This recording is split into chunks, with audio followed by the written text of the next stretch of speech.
This whole thing, this whole Kanye West interview with Tucker, again, you and I came from that place, and we know how those things go. It was a big interview. They 2 parts, 2 full-hour parts, and we now find out there's some things that they edited in some, I guess some Jewish groups are upset with what was edited out. What are your thoughts on this? Well, I wouldn't interview Kanye West for 2 minutes. I don't.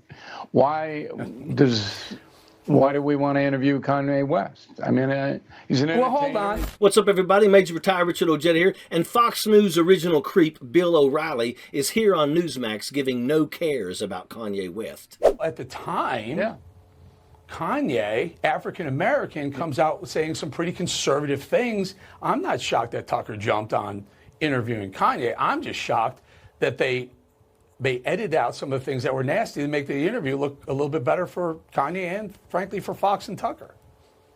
Well, look, I don't know what happened. I know that it's extraordinary for anybody to sit there for more than 2 hours to do an interview. I don't know what that's all about. I don't know why that's necessary. I don't think Kanye West is a major news player in this country. I probably wouldn't have run the interview. I would have said, look, we had an interview with Mr. West, and he said anti-Semitic things, so I'm not going to run it. But I just want you to know the reason I'm not going to run it is this. But again, I wouldn't have interviewed him anyway. I don't care whether he's conservative, libertarian, socialist, Bernie Sanders' best friend. The man does not have the credibility, in my opinion, to take up time on a news program when we have a country that's falling apart. Now, it's not totally surprising that he's dismissive of Kanye West. O'Reilly made a career fear-mongering about black people.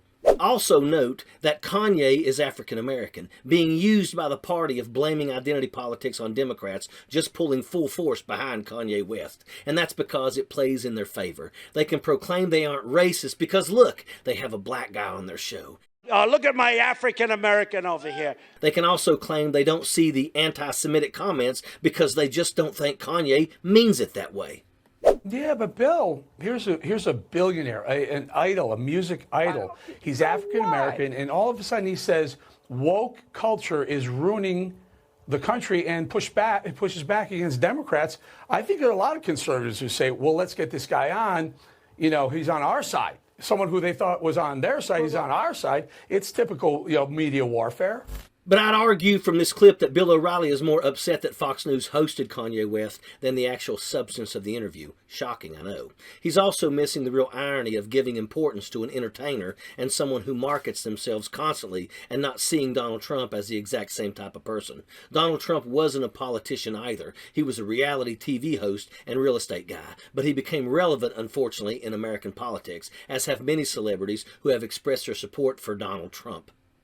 I wonder if Bill O'Reilly is upset that he's not on Fox News anymore. He mentions his old show a lot. Maybe he's really scared of losing relevance to Tucker Carlson. I bet that will tank his ego real quick. Here's the mistake that everybody in cable news is making. Who cares if Kanye West is saying bad things about woke leftists? The people who care are conservative people. This is a man who makes his living marketing himself. That's what he does. In order to get on my show, all right, the highest rated cable show in history, you got to have more than that. He's right about one thing. Fox News is not a news network. It's an entertainment channel, and they serve up that entertainment by means of a mentally unstable artist talking about how much he hates Jewish people, and I'll bet you that audience ate it up. O'Reilly can't help himself to not devolve into personal attacks on Kanye West. He mentions how he is dressed, and I think we all know why he would do that. He also mentions Kanye West not knowing who he was. Again, sounds like his feelings are a little hurt that he's not in the spotlight anymore.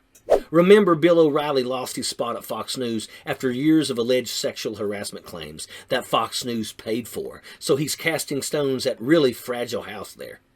Overall, you'd think he'd focus on the real conversation, would be around the fact that A, Kanye West is clearly mentally ill, and Fox News took full advantage of that, and B, the dude is anti-Semitic. The fact that we cannot agree to the simple fact after he said more than one thing about Jewish people is beyond me. We don't have the luxury of brushing this away. There has already been way too much politically and religious motivated violence in this country, and Fox News and OAN have no issues giving that rhetoric a platform. It seems like O'Reilly is just upset that he can't jump in on the chaos. There is no space for anti-Semitism in America. There is not room for it. There's no room for hatred. We are already topping out thanks to the rapidly deteriorating mindset of those in the MAGA cult. Those that call themselves news should be calling out anti-Semitism for exactly what it is. No questions asked and no making excuses for those who perpetuate that garbage. And that's a fact.